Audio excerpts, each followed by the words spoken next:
Hey everybody, I'm Seth Castile with Second Chance Photos, saving pets through photography. Just want to thank everybody for coming out today to make a difference in saving the lives of animals here in the state of Florida and all over the country. I've started Second Chance Photos for a couple of reasons. One, to specifically save the lives of dogs and cats all over the country by increasing adoption rates. Number two is to improve the image of rescue and adoption, again, in the state of Florida and all over the country. We want people to know out there that rescuing and adopting pets is a very positive experience. We're going to talk about equipment. We're going to talk about working with dogs specifically. We're going to talk about working with cats.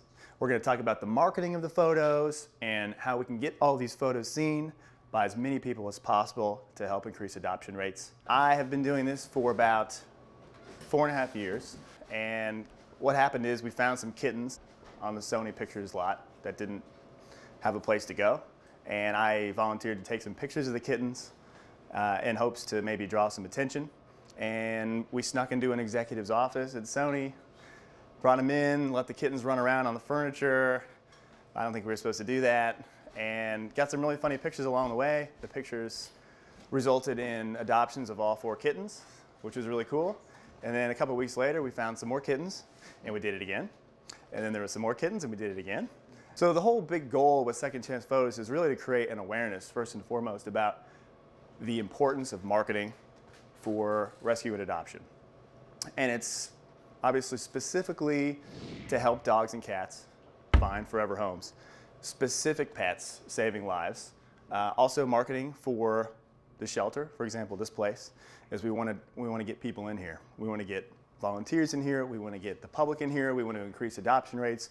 We want everybody to be a part of this.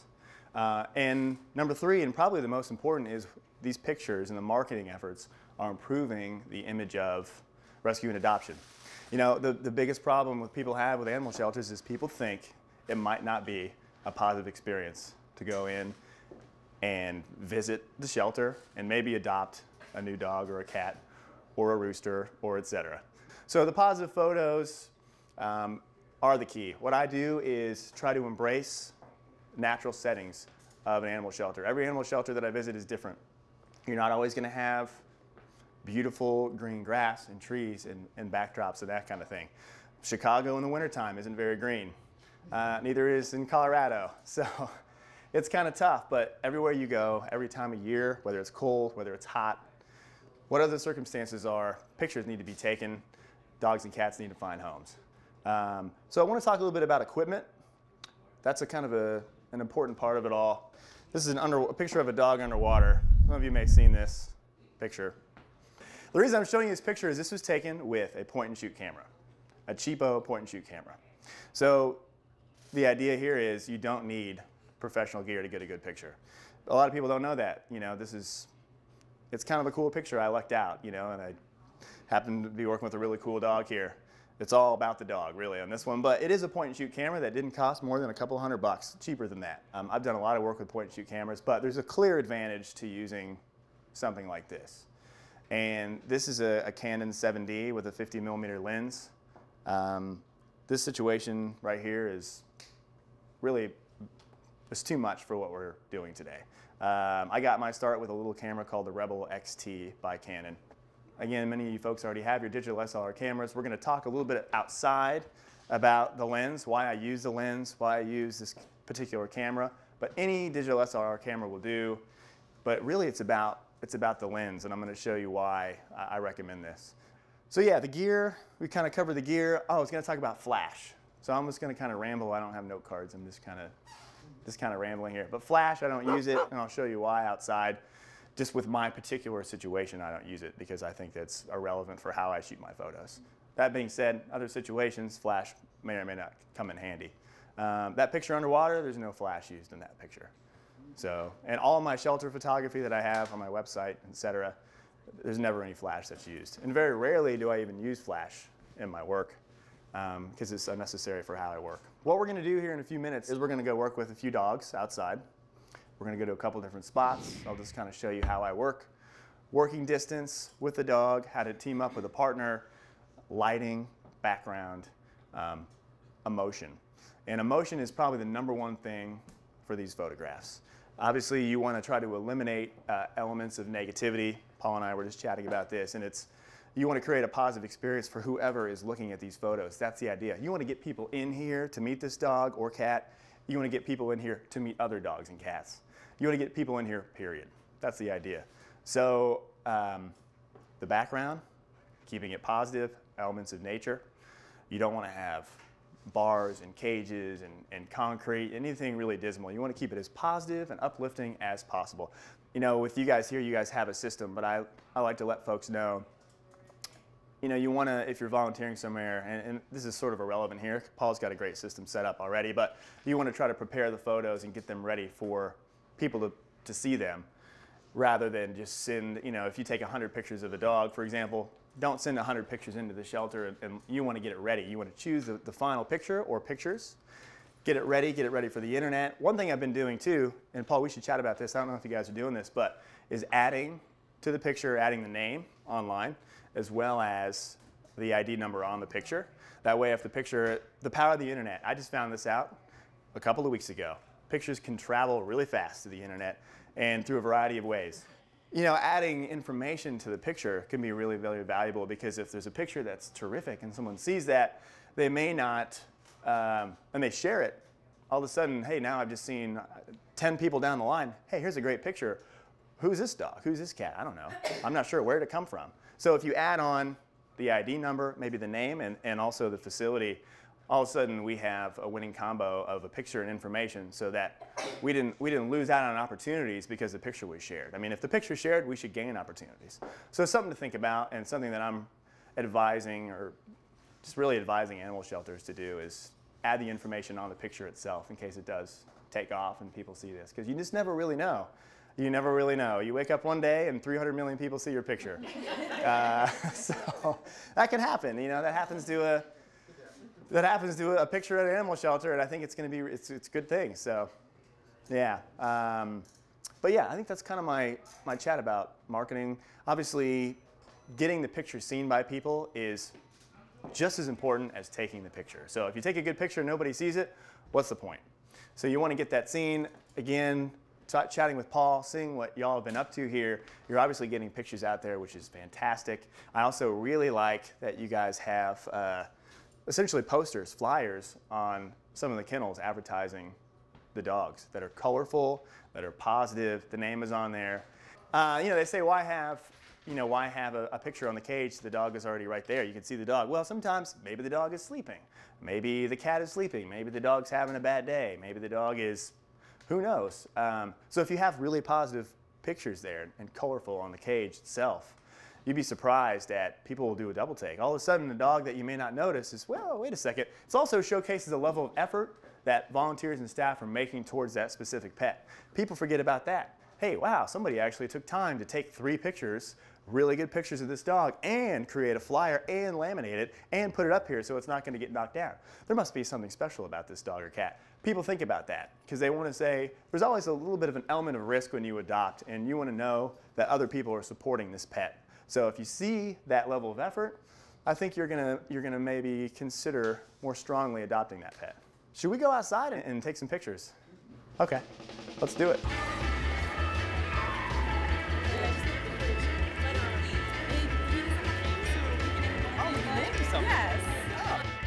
So I'm just going to kind of show you a couple examples of how I work. For me, typically I'd want to find a place like this over here with this wall of green back here. The sun is behind there. I have the dog in the shade always. The reason I always have the dog in the shade, this is just my personal preference, and I've seen photographs in the sunlight which are really nice too, but shadows in sun are really, really tricky, especially with black dogs. I photograph black dogs, white dogs, green dogs, purple dogs, always in the shade, and that's just the way I try to do things. This is one of the best places to take pictures here on the property, in my opinion, for the way I do things. Again, so many ways to do things. I was going to show you one example. We have shade, we have the sun behind here. We do have some elements of nature here, which is fantastic. The way I'm going to shoot with this camera right now is you won't even really know there's a fence. You're just going to see the dog's eyes will be in focus. We'll look for an expression, some moment of emotion, and you're gonna see some elements of green in the background, and that's pretty much it. So this is not a perfect scenario for photographing shelter dogs. With 30 people, it kind of changes the energy, and it's much more challenging. This is how I normally do things. I work with a handler. Their goal is to handle the dog, keep the dog mellow, keep the dog relaxed, have a relationship with the dog here, and I'm gonna take the picture. It's important for her to keep the dog from jumping on me and lunging on me. Bear is obviously a wonderful model already, just relaxing. I mean, some of these dogs will come out here, they're jumping, they're lunging, they're excited, they're strong. That's the thing too, is if you're gonna work with a handler, make sure that the handler can manage the size of the dog that you're working with. And that's sort of a general volunteer thing. Okay, we'll take a couple pictures and I'll chat about it. Sit. Good, Bear. All right, I'm gonna introduce this to Bear. Hey, Bear, look. Oh, you're eating your treat. Look at this, huh? Good. So introducing myself to Bear. I'm not putting my face in Bear's face, and I'll chat about safety here in a minute, but I'll take a picture and then chat about it. Okay, you wanna sit?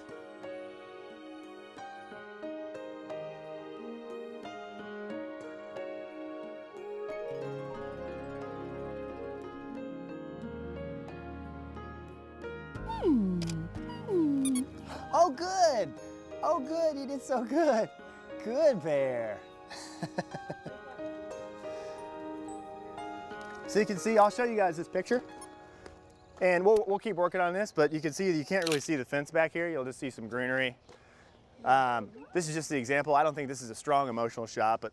So shooting in automatic focus for all the techies out here. AI servo mode. So your digital SLR cameras have a couple of modes. They have one-shot mode, which is really for landscapes and for non-moving subjects. Bear's not moving a whole lot, but Bear might decide to move a little bit. So I put it in servo, which makes me be able to track Bear a little bit easier. I use autofocus with one point. I activate only one point. I put that point right on Bear's eyes, and that's it. So I keep that point on Bear's eyes, and I take a lot of pictures. So burst mode. A lot of your cameras will have that. Some cameras will shoot 2, 3 pictures a second. Some cameras will shoot more. So turn that on and snap away. You never know. I mean, it's a fraction of a second sometimes when you have that really important moment. So just take a lot of pictures. Bear is not a tough looking dog, but sometimes it's nice to go take the dog on a little bit of a walk if you have time, a couple minutes, run him around, and the dog might pant a little bit, and panting will translate as a smile. Especially with the tough looking dogs, even though they're not tough, this helps to make them look a little bit more personable. I'm almost gonna do one more shot and I'll talk about safety here. Bear, look. Hey, Bear. Bear, look. Oh, you look pretty funny, huh? Here. Good. Sometimes I forget, I just tease him so much with the treats. You gotta give him a little bit of a treat sometimes. So I keep a treat in one hand as well as a squeaker in the other hand. The squeaker sometimes works, the treat sometimes works. If you can find some motivation to encourage the dog to participate with you, it's really good. Some dogs want nothing to do with it, and they're just gonna be distracted by everything, and that can be a little bit more of a challenge. But this dog obviously is excited. Bear's excited about treats, he's excited about squeakers, he's excited about everything. He wants to engage with me, which is really, really good. A quick note about safety. Working with Bear, it doesn't seem like there's a lot of safety concerns here. He's pretty relaxed, he's pretty chill, he's very friendly. There's no signs of danger at all, but you always need to be careful and be respectful of a dog that you don't know. Even adoptable dogs. If you've never met them before, respect their space. Couple examples. There was a dog on, I was just doing a workshop in Colorado last weekend, and a few weeks ago in Colorado on the news, there was a newscaster doing a story with a Mastiff in the studio. She did not pay attention to the behavior of the dog. She didn't know the dog. She put her face down at the dog's face, and if you've seen the video, you know, the results were not very cool. It's a real bummer, you know, but it's a lesson learned, I think, to people out there to say, just be respectful of a dog that you've never met, be respectful of a dog you never know, and just be safe. Bear looks cool, but if I start to jump into Bear's space, I put my face down there, I don't know. And the last thing we want to have is any accidents. You know, this is a positive thing. We're trying to save lives here. We're not trying to have any accidents. So you just got to be careful. And you never really know a dog when you first meet the dog. You never really know. So if you're using toys to work with the dog, and also with food, if you give a dog a treat and that kind of thing, and just be careful, be aware of it, and be respectful. So Bear did really good. I think we might bring out one more dog. Cool. So what I'm doing here is really glamour headshots is kind of what's happening. Intimate headshots, focusing on just the dog's face, cut off here at the chest, with an emphasis on the eyes, obviously the expression. The eyes tell the story, that's why I put them in focus. And trying to have the dog look directly at me, smiling, but it's a headshot. Some people say, well, how do you know then what the entire dog looks like? Well, you don't. So some animal shelters only have a setup to do one picture. That's it. You're excited. Hold on.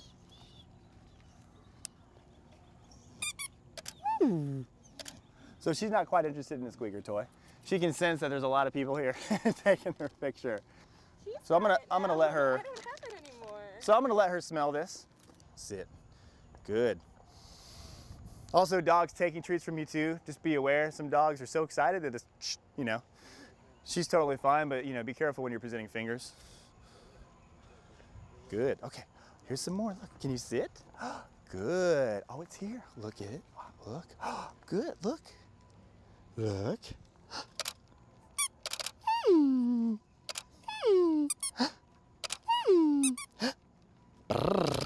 Good. She's smiling. We'll do a couple more. Okay. The other thing too to try, which is kind of fun, if you have a dog that'll sit and stay, if you have them in position, you can give them a bit of a treat and continue to take their picture if they'll look at you and they're chomping on the treat, and it might look like they're smiling or making some funny face. So that'll work with dogs that'll sit and stay. We'll try it with her. When she takes the treat, she kind of looks down and eats the treat like this, but she might look up at us. But it's something to try. Sometimes you can create some really funny photos with that.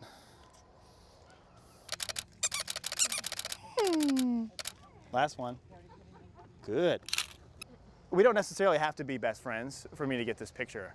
And it's just about having the dog be relaxed. I also like to keep, I have to talk out loud right now, but I try to keep the level of energy pretty low and not get the dog overexcited. If you take the dog out for a walk and that kind of thing, it's great. You can get him excited, let him run around, but when I'm working on the photo shoot, I try to keep the energy low and not get the dog overexcited, because then you have the jumping and the craziness. Cool. I think we're gonna do one more dog. We're gonna go over this other yard real quick and do one more picture.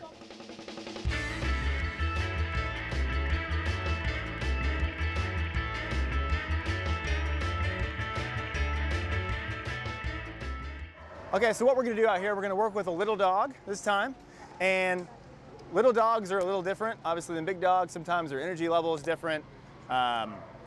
It's obviously more difficult to get on the ground and photograph them from your level if it's a Chihuahua that stands this tall. So I'm gonna kind of show you how I do things sometimes with little dogs. Oh, look at this little guy. In the shade are we going? Or? We're gonna go right here in the shade.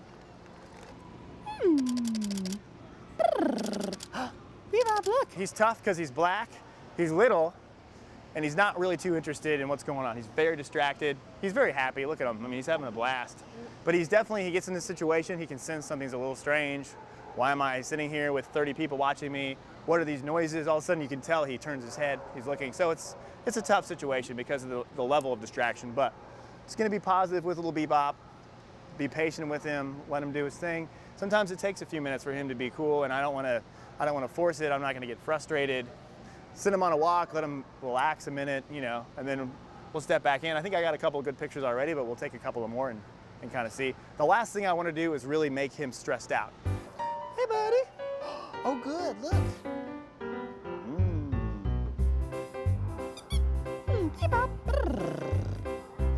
Almost. Oh, good. Look. Let me move you. Good. Here it is. Look. He's definitely aware of the camera.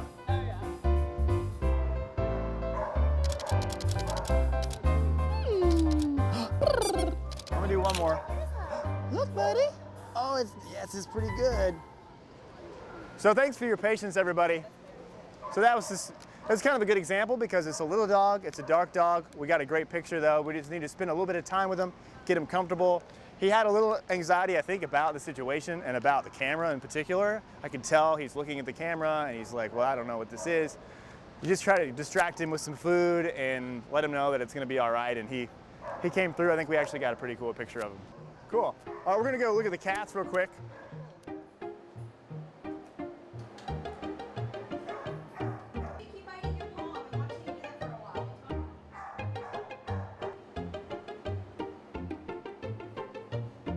This cat in the cat room.